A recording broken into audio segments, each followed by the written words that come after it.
no horizonte, nos teus recordos, no carácter, no que che gusta, na túa coraxe, no que vives, no futuro, no máis bonito, no que te enamora ou no que tes máis cerca, levas a miña marca.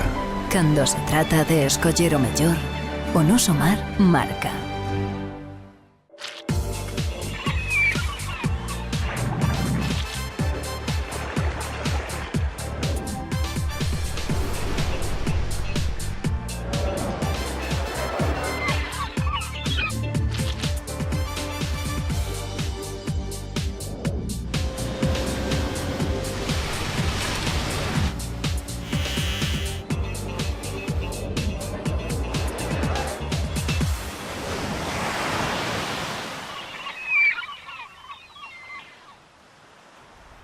Ola, que tal? Sexan benvidos a este primeiro informar do ano 2018 no que toca facer balance. Balance no que respecta, entre outras cousas, a facturación das lonxas galegas ao longo de 2017 ou a actividade no libre marisqueo no ecuador da campaña. Estes temas e máis hoxe aquí en Informar. Comezamos.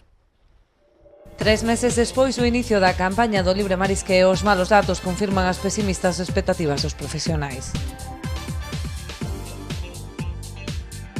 A mellora do paseo de Esteiro podería estar lista este verán, así o comunicaron os responsables da empresa a alcaldesa de Muros. Mar outorgará 200 novos Permex o próximo ano, segundo recolle o Plan Xeral de Explotación Marisqueira que ven de publicarse no DOC. 3 meses despois do inicio da campaña de libre marisqueo, a escaseza de capturas corrobora as malas expectativas dos profesionais. Os datos provisionais das capturas na metade de campaña do libre indican un notable descenso con respecto ao 2016, mentres que nos lombos do Ulla a produción rolda os 90.000 kilos, Cabío e Boido apenas chegan á metade das capturas do pasado ano por estas datas. No Banco da Pobra non se superaron aínda os 40.000 kilos, mentres que no Boido se chegaron a roldar os 60.000. Os dous bancos principales que o ano pasado foron o Boido e máis Cabío, que foron os que sustentaron todo o libre, este ano, dous desertos. Estes datos non fan máis que confirmar as malas previsións dos mariscadores que levan tempo advertindo da baixa produtividade dos bancos. Xa o dixen desde o primer día, e o primer día xa dixen que esta campaña vai ser nefasta e está corroborando os resultados das capturas. O sea, con dicirche que o primer día xa non collín tope de blanca, imagínate. A ver, eu normalmente vas ao mar e miras, por exemplo, hoxe éramos 25 barcos ali en todo o Cabío, desde a Pasantía hasta a Ostreira. Cando un ano normal que hai marisco, en que há pouco, podes ter 70-80 barcos e ter 100 personas. Por exemplo, o ano pasado, eu acórdome que en decembro debíamos dese por aí 60, 70, 80 barcos, hoxe 25. Collendo os dous topes, blanca e roja, hoxe tirando todo o mundo á roja. Blanca, desaparecida en combate. A vindeira semana, os patróns maiores manterán unha nova xuntanza na Consellería do Mar para abordar a necesidade da mellora na xestión do libre marisqueo.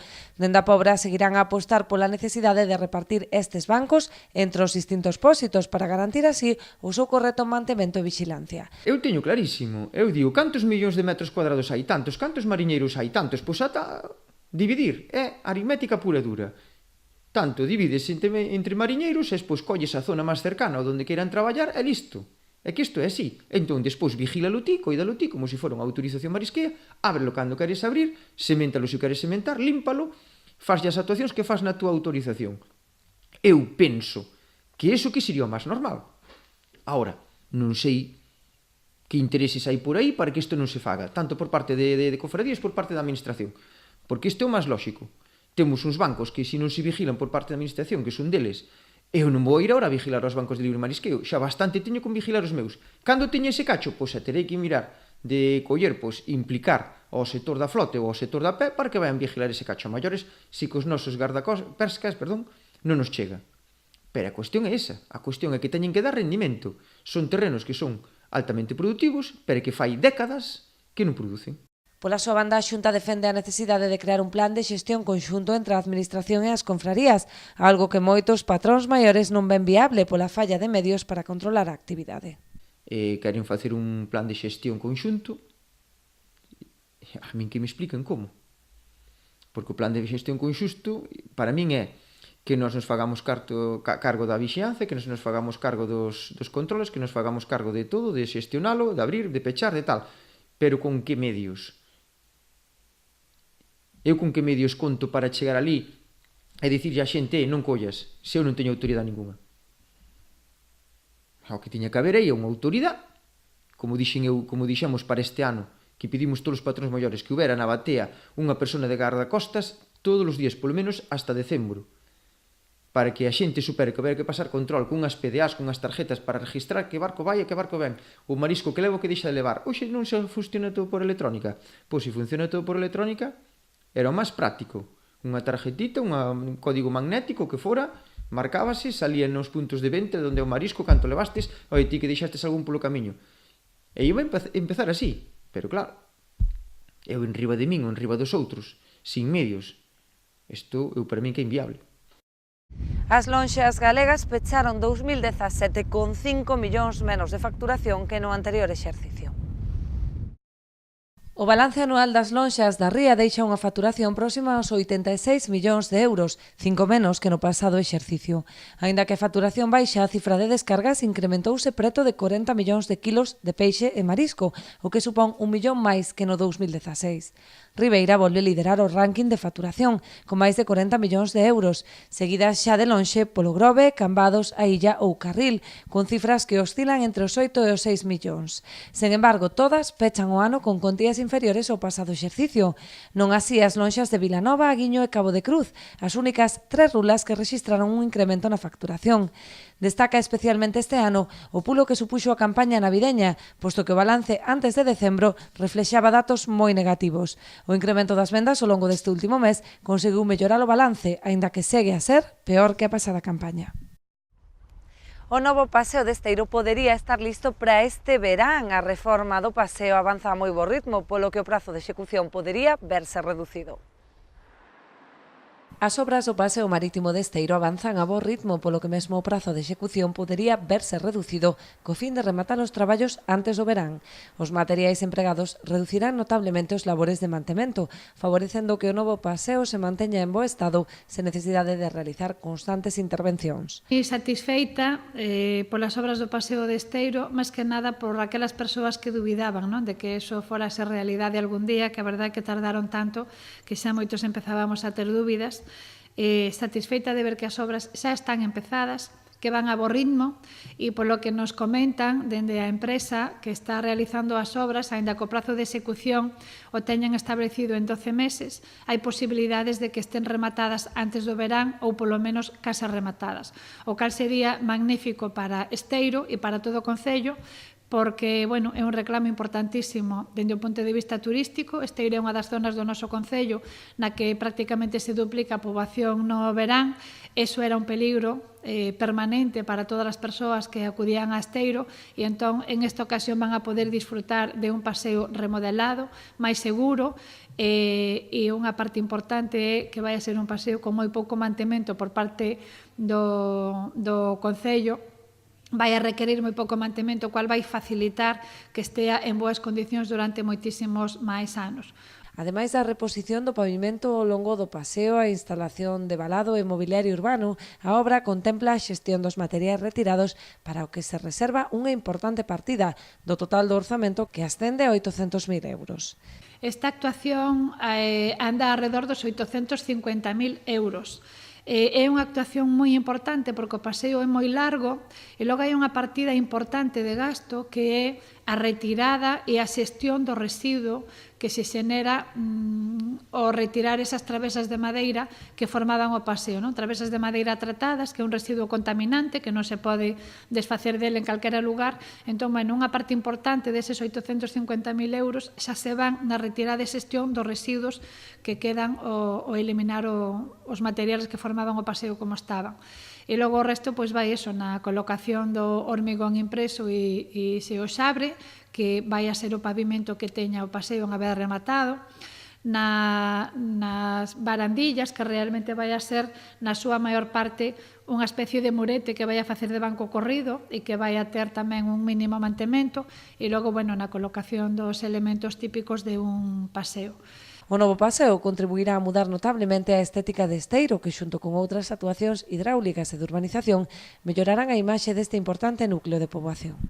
Esteiro vai a cambiar moito a súa imaxe con dúas obras, esta por un lado e outra a que contamos que empece en breve tamén, que é esa obra que foi no post do ano pasado de mellora hidráulica e reurbanización da parte que vai dende o cruce da carretera das Carrilanas, da carretera do Maio, hasta a caseta de turismo, aproximadamente hasta o Pozo de Bombeo, onde se van a resolver os problemas hidráulicos que hai de pluviais e fecais e onde se vai a refacer as aceras que levan máis de 30 anos feitas ali e que están nun estado lamentable. Entón, entre unha actuación e a outra, a verdade é que a imaxe de Esteiro vai a cambiar por completo, pero para ben.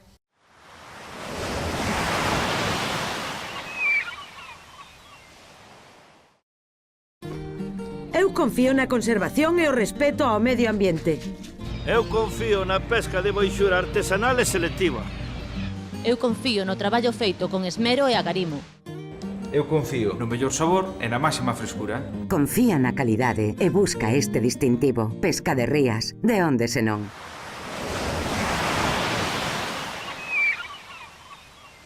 A Conselleira do Mar visitaba esta semana a cetaria de mariscos O Grove, empresa que vende mellorar notablemente o seu sistema de comercialización grazas a unha subvención dos GALP. É unha empresa familiar, pero dende agora cun alcance global. A cetaria Mariscos O Grove acaba de poñer en marcha o seu particular proxecto de desenvolvemento que inclúe unha mellora das instalacións do seu centro e a creación dunha páxina web. O seu novo portal permite a venda directa de marisco a través da internet. Comercializamos tamén a partir na páxina web todo o produto gallego que temos aquí. Tratamos de darlle un maior empuxe ao produto galego. Na empresa tamén se levou a cabo unha renovación dos seus equipos para un maior aforro enerxético. Tamén se instalou un circuito pechado de auga de mar en planta baixa e planta alta para a estabulación dos crustáceos, permitindo un aumento do valor do produto. A raíz destas axudas o que fixemos foi mellorar un pouco o que é a páxina web e melloramos o que é as instalacións, porque necesitamos, por exemplo, un equipo de frío mellor, cousa que antes non tiñamos, temos uns filtros biolóxicos que nos permiten mirar toda a agua dunha maneira rápida, porque está máis limpia, e despois, coa páxina web, gracias a Pesca de Rías, a axuda, o que estamos intentando é levar o produto local a toda España, pero sempre cunha marca de distinción, que é o produto galego. O proxecto financiado a través do GAL Ría de Arousa beneficiouse dunha liña de axudas da Consellería do Mar. Estas partidas buscan impulsar iniciativas que contribúan a desenvolver as zonas costeiras do país, promocionando innovación e impulsando a xeración de emprego. De feito, con estas axudas, Mariscos O Grove incrementou o seu cadro de persoal, pasando dos 6 aos 8 empregados. Para a Conselleira do Mar, todo un exemplo a seguir. Unhos empresarios que deciden seguir apostando por incrementar o seu negocio, por apostar por os produtos locais e con isto están posicionando un produto do Mar de Galicia en toda España. Quintana aproveitou para anunciar que os grupos de acción local do sector pesqueiro se van beneficiar de preto de 11 millóns de euros para desenvolver os seus proxectos ao longo do 2018. Seguimos falando da Consellería do Mar, que habilitará para este ano máis de 200 novos PERMEX, segundo recolle no Plan Xeral de Explotación Marisqueira. Publicado o Plan Xeral de Explotación Marisqueira para o ano 2018, no que se recollen 94 plans específicos presentados polas confrarías. A principal novidade deste ano é o Plan Específico de Explotación dos Pósitos de Muros e Noia para o marisqueo a pé en zona de libre, que permitirá ás entidades traballar as praias da banda norte durante todo o ano, en lugar de outubro a marzo. Búscase así o ter un maior rendemento na xestión do libre marisqueo, a través do proxecto deseñado conxuntamente polas súas confrarías e que concorreu ás axudas dos GALP 2017. O plan contempla ademais a incorporación de 200 novos permisos de explotación para o marisqueo a pé e de 24 novas embarcacións coa modalidade de marisqueo a flote con vara. No que respecta ás vedas, a da Nécora estenderase do 6 de xaneiro ata o 30 de maio. O lumbrigante permanecerá vedado nos meses de abril, maio e xuño, mentres que a da langosta comezará en outubro ata fin de ano. O DOGA publica tamén a orde dos plans de xestión de recursos específicos. O percebe a Navalla do Longueirón, o Ourizo ourizo, a peneira, as algas, anémonas e poliquetos. A Consellería aprobou un total de 136 plans de xestión para estas especies, entre os que destacan algunhas novidades como o plan para o ourizo mediante mergullo da Confraría de Muros ou de algas de Vilanova. Unha delegación portuguesa visitaba esta semana o Centro Galego de Vela en Vilagarcía, que servirá como referencia para a Federación Portuguesa deste deporte. O Centro Galego de Vela será un modelo a seguir para a Federación Portuguesa deste deporte. Unha delegación visitou as instalacións vilagarciás co obxectivo de coñecer o seu funcionamento e intercambiar experiencias. De Vela tenemos un centro de alto rendimiento en Cascais. Bueno, y queremos tener un otro en norte de Portugal. Entonces que viemos aquí a Vila García da Rosa para mirar y ver cuáles son las instalaciones que tenemos de hacer de forma a haber un centro de alto rendimento en Viana do Castelo. Para a Federación Galega, para o deporte galego en xeral, lóxicamente ter un centro tan perto de Galicia é importantísimo, porque podemos cruzar tanto talentos portugueses como galegos, podemos cruzar tamén os técnicos nosos con os portugueses, o sea, podemos facer unha cousa moi importante. Na delegación participou tamén o alcalde de Viana do Castelo, cidade que acollerá este futuro centro de referencia no deporte da vela en Portugal. Viana do Castelo ten un apoio moi importante, neste momento tiene condiciones fantásticas lo Clube de Vela de Viana do Castelo, entonces que queremos tudo que podemos fazer no norte de Portugal, teríamos de hacerlo dentro do centro de alto rendimento aí que vamos. Deste xeito, a Federación Portuguesa de Vela devolve a visita que no mes de outubro realizou a Secretaria Xeral de Deporte a terras portuguesas co gallo do cuarto trofeo Cidade de Viana do Castelo. Neste encontro, Marta Míguez destacou a importancia da vela no deporte galego. Podemos presumir tamén do centro que temos 4 ouros olímpicos, hoxe mesmo estamos celebrando 2 campeóns do mundo, sub-17 na clase 420, quer dizer, aquí hai potencial, ya hai realidades. Durante a visita, os presidentes das federacións galega e portuguesa acordaron asinar un convenio para facilitar as estancias de regatistas lusos nestas instalacións en Vilagarcía. Pois así, con deporte, como é habitual, chegamos ao remate do noso informar desta semana. A nós tan só nos queda despedirnos emprazándoles á próxima cita que teremos o vindeiro xoves á mesma hora aquí en Canal Rías Baixas. Ata entón.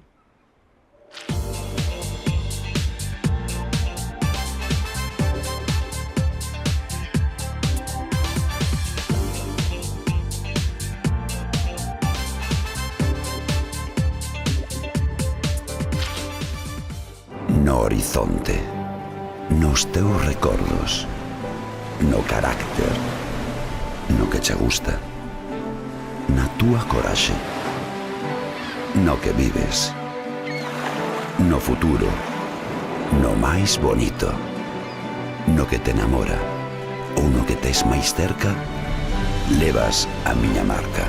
Cando se trata de escoller o mellor, o noso mar marca.